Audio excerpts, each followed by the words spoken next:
Well, hello, hello. Welcome back to my channel Within Reason. My name is Jessica. Thank you so much for being here. And if this is your first time here, thank you. If you're a repeat offender on my channel, always appreciate you. So today I wanted to talk about a case that just happened November 20th, which was a Thursday. The one that just passed. Now, this is how crazy this one is, okay? Okay, so there's a guy named Travis Turner.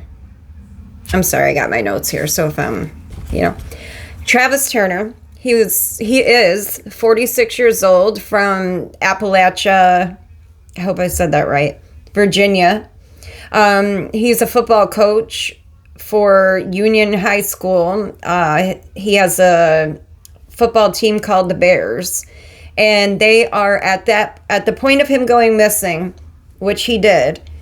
He was in an undefeated season with his team. So that's like major. I'm a huge football fan, undefeated, that's major, right? And it's a smaller town, so it's a big deal.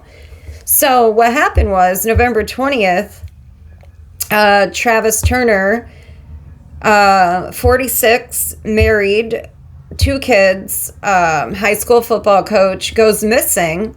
And he's last seen walking into the woods with a gun. He's wearing a gray sweatsuit, glasses. Nobody's thinking anything about it. I guess he told a family member that, he was going out and he'd be back. Well, he never came back. So they went on like this huge search for him for a couple of days, just, the town and everybody, and nobody could believe it. And he wasn't there for the football game, which they ended up winning, I guess, like in his name or,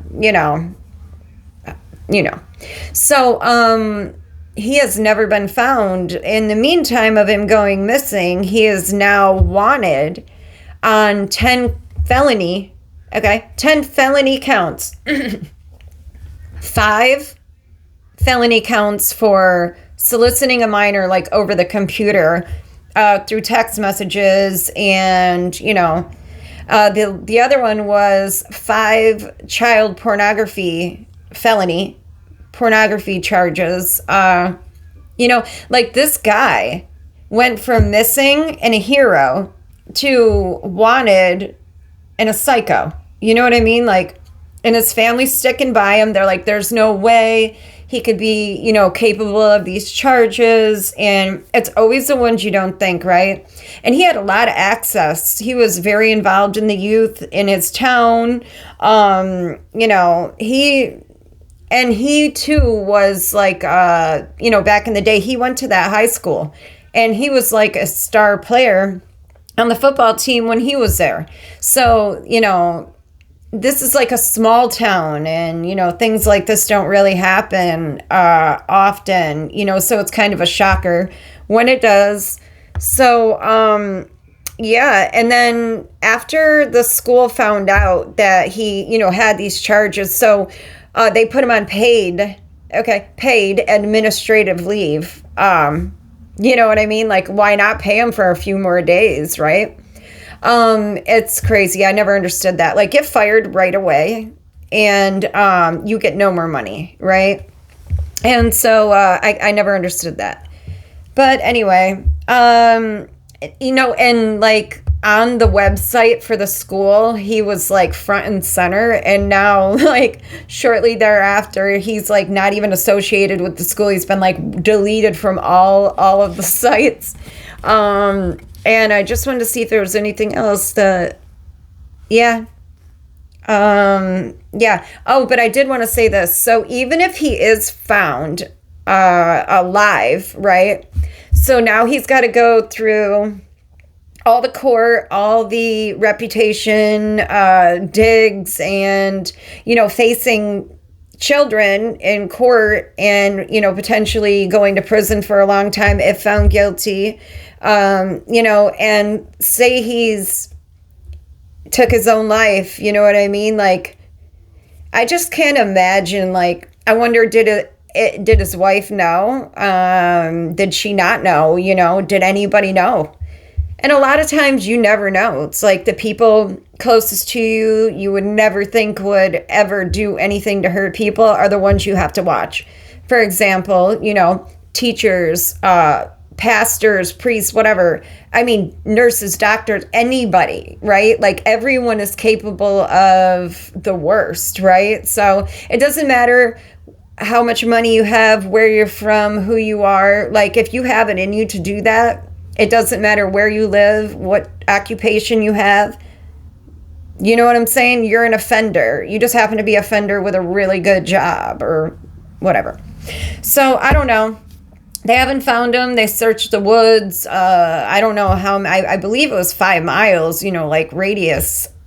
Yeah, radius. And nothing. So, yeah, I'm wondering, like, did he have someone come pick him up? Like, in the weirdest part, so when the police went to the house on the 20th, right, he had left.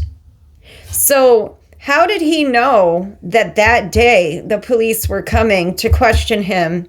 Only question him. At that time, he didn't have the charges. It was just an outside complaint that the police were looking into. Well, I find it weird that he went missing right before they got there, pretty much, like within a couple of hours or that morning or something. That's weird to me. It's like, did somebody tip him off? Like, because they're a small community, you know, you probably have friends and all, you know, cop friends and all the places. So I'm wondering if somebody, you know, told him what was going on and then he got out of there. So if that is, I'm wondering if he walked into the woods, and because he hasn't been found yet, if he would have, you know, if he would have shot himself, he would have been visible, right? So he's not visible. So that means he's probably not there. So I'm wondering if he made plans with the same person who told him, and or, you know, another friend or whatever.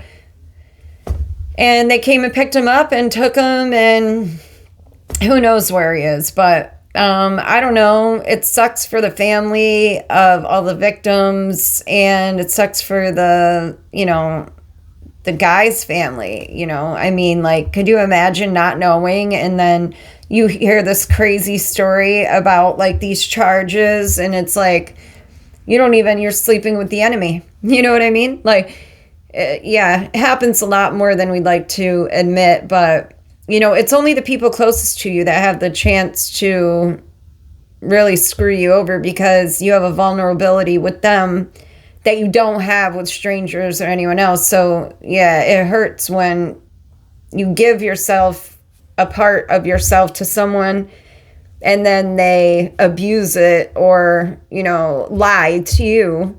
Yeah, that's hurtful. You know, it makes you not want to trust anybody. But imagine this one, you know what I mean? Like, the person you built a life with, a family with, right? Like, has this whole secret life, you know? It's crazy. That's why I stay single.